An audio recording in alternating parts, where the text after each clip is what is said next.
నిన్నటి రోజున గౌరవ సుప్రీంకోర్టు ఏదైతే చంద్రబాబు నాయుడు గారు సుప్రీంకోర్టుని ఆశ్రయించి తనకు సంబంధించిన స్కిల్ డెవలప్మెంట్ కేసుకి సంబంధించి ఆయన ప్రే చేసింది ఏంటి, అతని పిటిషన్లో 2 అంశాలు ప్రే చేశాడు. ఒకటి, ఏదైతే అతని పైన ఎఫ్ఐఆర్ లాడ్జ్ చేశారో ఆ ఎఫ్ఐఆర్ని కొట్టేయాల్సిందిగా అదొకటి. రెండోది, అతనికి ఏదైతే రిమాండ్ ఇచ్చారో ఆ రిమాండ్కి సంబంధించి అది అన్యాయంగా చేశారు. ఈ 2 అంశాల గురించి ఆయన పిటిషన్లో ఆయన పేర్కొనడం జరిగింది.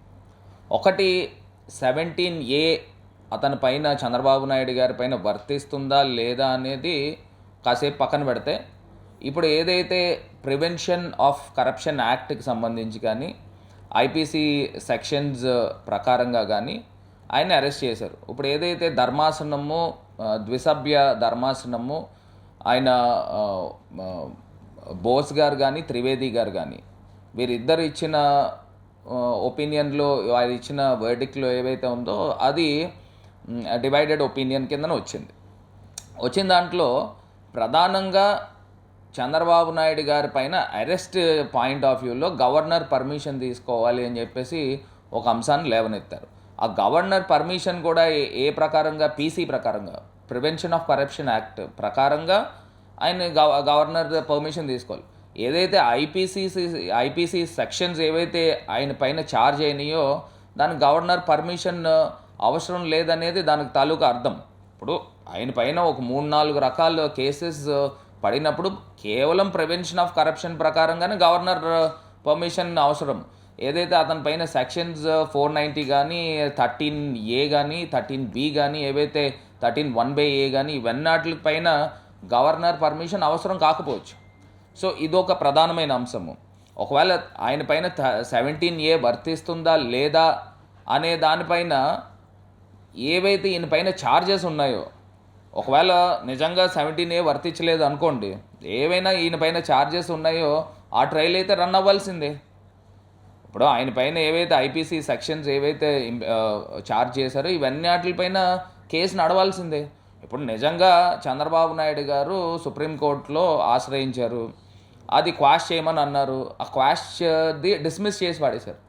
అంటే ఇప్పుడు చంద్రబాబు నాయుడు గారికి ఒక రకంగా చెప్పాలని అంటే ఆయనకి పెద్ద జోల్ట్ కింద లెక్క కిందన పరిగణించాలి. ఇప్పుడు దీనిపైన డిస్మిస్ చేశారు. డిస్మిస్ చేసిన తర్వాత దీనికి పైన సుప్రీంకోర్టు సీజే గారి దగ్గరకు వెళ్తుంది. సీజే గారి దగ్గర వర్డిక్ట్ ఏ రకంగా వచ్చినప్పటికీ కూడా ఈయన పైన ఏదైతే ఐపీసీ సెక్షన్స్ ఏవైతే ఛార్జెస్ పడినాయో అది 100% దానిపైన ఎంక్వైరీ జరగాల్సిన అవసరం ఉంది. సిఐడి ఎంక్వైరీ చేస్తారు. ఇంకా ఇవాళన్న రోజున మనం చూస్తే ఫైబర్నెట్ కేసు కూడా ఇవాళ సుప్రీంకోర్టుకి రానున్నది. సో ఖచ్చితంగా ఆయన ముందస్తు బెయిల్ పిటిషన్ పెట్టుకున్నాడు, హైకోర్టు డిస్మిస్ చేసింది, ఆయన సుప్రీంకోర్టుకి వెళ్ళాడు. ఇప్పుడు ఒకవేళ నిజంగా ఆయనకు ముందస్తు బెయిల్ రాకపోతే దానిపైన కూడా అరెస్టుల పర్వం కొనసాగించవచ్చు అనేది మేము భావిస్తూ ఉన్నాము. ఏది ఏమైనప్పటికీ కూడా ఇప్పటిదాకా ప్రజలు కొత్తగా ఈ స్కిల్ డెవలప్మెంట్ స్కీమ్ కానీ లేకపోతే ఫైబర్ నెట్కి సంబంధించి కానీ ఈ కొత్త అంశాలు 2014లో చంద్రబాబు నాయుడు గారు ముఖ్యమంత్రి అయిన తర్వాత ఈ వచ్చిన అంశాలు స్కిల్ డెవలప్మెంట్ ప్రోగ్రామ్ కానీ ఫైబర్ నెట్ కానీ, అంటే ఆ స్కీములు లాంచ్ అవడంతోనే ఈయన కరప్షన్ మొదలుపెట్టేశాడు. అంటే దీన్ని బట్టి ఒక్కసారి ప్రజలు ఆలోచన చేయాలి. ఈయన కరప్షన్కి పెట్టే దాంట్లో ఆద్యుడి కింద మనకి పరిగణించాలి. ఎందుకంటే ఫైబర్ నెట్ అనేది 2014లో వచ్చింది, దానిపైన కూడా ఎన్నో అభియోగాలు. ఇప్పుడు స్కిల్ డెవలప్మెంట్ కూడా 2014లో వచ్చింది, దానిపైన కూడా ఏ రకంగా రౌటింగ్ జరిగింది షెల్ కంపెనీలని ప్రజలందరూ కూడా చూశారు. సో ఏదైతే ఇప్పుడు సుప్రీంకోర్టు చీఫ్ జస్టిస్ గారి దగ్గరికి వెళ్తుందో, వెళ్ళిన తర్వాత నిజంగా 17A వర్తించింది అని అంటే ఆయన మళ్ళీ కూడా జైలు ఓసలు లెక్క పెట్టాల్సిన పరిస్థితులు ఆయన పైన ఉంటుందని కూడా ఈ సందర్భంగా తెలియపరుస్తుంది. భవిష్యత్తు గ్యారంటీ బాబు షూరిటీ అని ఈయన రాజమండ్రి సెంట్రల్ జైలు నుంచి రావడానికే ఒక 4-5 ఈయనకి షూరిటీలు ఇచ్చి బయటకు వచ్చిన సందర్భాలు. సార్ ప్రజలు కూడా ఆలోచన చేయాలి. ఈయనకే షూరిటీ బయట జనాలు ఇచ్చారు, ఈయనేం గ్యారంటీ ఇస్తాడండి ప్రజలకి? ఇది కాకుండా తెలుగుదేశం పార్టీ వాళ్ళు మేనిఫెస్టో ఏదో 6 సూపర్ 6 అని చెప్పేసి ఏదో స్కీమ్ రెడీ చేస్తూ ఉన్నారు. మేము సూపర్ 60 అని చెప్పి కరోనా టైంలోనే మేము ఇప్పుడెప్పుడో స్టార్ట్ చేసాం. రాజమండ్రి నుంచి నేనే స్టార్ట్ చేశాను వారియర్ సూపర్ 60 వారియర్స్ అని. దాన్ని కాపీ కొట్టాడే ఈయన చంద్రబాబు నాయుడు గారు సూపర్ 6 అని. ఇప్పుడు ఆయన సూపర్ 6 అని చెప్తా ఉన్నాడు. 640 హామీలు ఇచ్చి 2014లో ఆయన అధికారంలోకి వచ్చాడు. 640 హామీలు ఏం నిలబెట్టుకున్నావు నాయన అని అంటే ఆ ప్రశ్నించడం మొదలు పెడితే ఆయన టీడీపీ వాళ్ళ అఫీషియల్ వెబ్సైట్ నుంచి ఈ మేనిఫెస్టోని తొలగించారు. అంటే ఇంతకన్నా దారుణంగా ఏదైనా ఉంటుందా? అంటే కేవలము ప్రజల్ని మోసం చేయడం, ప్రజల్ని మభ్యపెట్టడం. నేను ఇవాళ ఒక్కటే సూటిగా ప్రశ్న చంద్రబాబు నాయుడు గారిని, పవన్ కళ్యాణ్ గారిని ప్రశ్నిస్తూ ఉన్నా.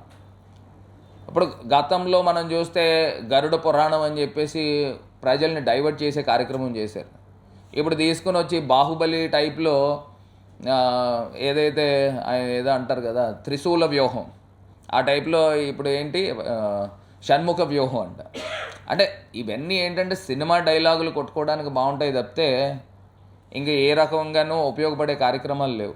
నేను ఇవాళ చంద్రబాబు నాయుడు గారిని అడిగే ప్రశ్న ఏంటంటే, ఇప్పుడు మీరు ఏదైతే సూపర్ 6 ప్రకటించారో దీనికి సంబంధించి సంవత్సరానికి ఎన్ని లక్షల కోట్ల రూపాయలు ఆంధ్రప్రదేశ్ రాష్ట్ర ఖజానా పైన డబ్బులు పడనుంది, ఖర్చు పడనుంది, దానికి మీరు ఏ రకంగా సంపద సృష్టిస్తారు? నాకు తెలిసి ఆయన ప్రకటించిన మేనిఫెస్టో ప్రకారం అని అంటే నాట్ లెస్ దాన్ 1,00,000 కోట్లు అవుతుంది సంవత్సరానికి. మరి ఈ 1,00,000 కోట్ల రూపాయలు సంపద ఎక్కడి నుంచి తీసుకొస్తారు? ఇవాళ గవర్నమెంట్ ఎక్స్చెక్కర్ దగ్గర నుంచి మనకు వచ్చే క్రెడిట్స్ చూస్తే ఆన్ ఆర్ యావరేజ్గా సంవత్సరానికి 75,000 నుంచి 85,000 దాకా, మోర్ ఆర్ లెస్ 85,000 దాకా గవర్నమెంట్ ఆదాయం ఉంది. ఈయన కేవలం ఖర్చుకే 1,00,000 కోట్ల రూపాయలు ఆయన వెచ్చిస్తే దీనికి సంబంధించి జీతాలు ఎక్కడి నుంచి ఇస్తారు? ప్రధానంగా గవర్నమెంట్ ఎంప్లాయీస్ కానీ లేకపోతే పెద్దవాళ్ళకి సరే పెన్షన్స్ కూడా 1,00,000 కోట్లు వచ్చింది అనుకోండి, జీతాలు ఎక్కడి నుంచి తీసుకొస్తారని ఇవాళ నేను ప్రశ్నిస్తూ ఉన్నా. అంటే వీటిపైన సమాధానం చంద్రబాబు నాయుడు గారు చెప్పాలా. నేను సంపద సృష్టిస్తాను, ఏ రకంగా సృష్టిస్తావు?